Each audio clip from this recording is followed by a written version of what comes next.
Arkadaşlar bugün sizlerle Minecraft'tan sürüklerimi göstereceğim. Ben yüklemiştim ama ben sileyim.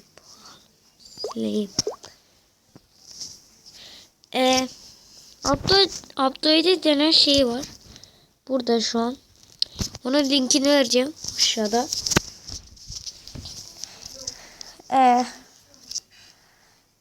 Neyse başlayalım. Bunu açıyoruz update'i.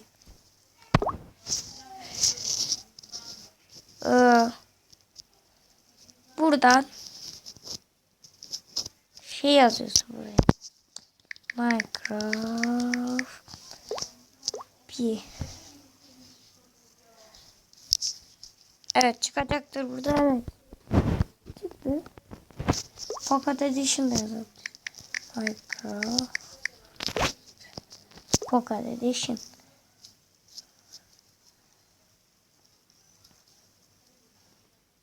Gördüğünüz gibi. Bu sahte diyebilirim. Sahte arkadaşlar, bunu indirmeyin. Sakın. 1-0 92 oha. Ne yaptınız abi ya? 97. Bunu indirmeyi düşünüyorum. Oha ya. 97 nedir ya? Az bile değil arkadaşlar.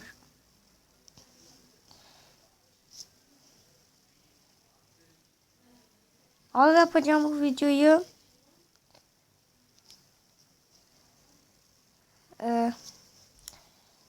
Bekliyoruz.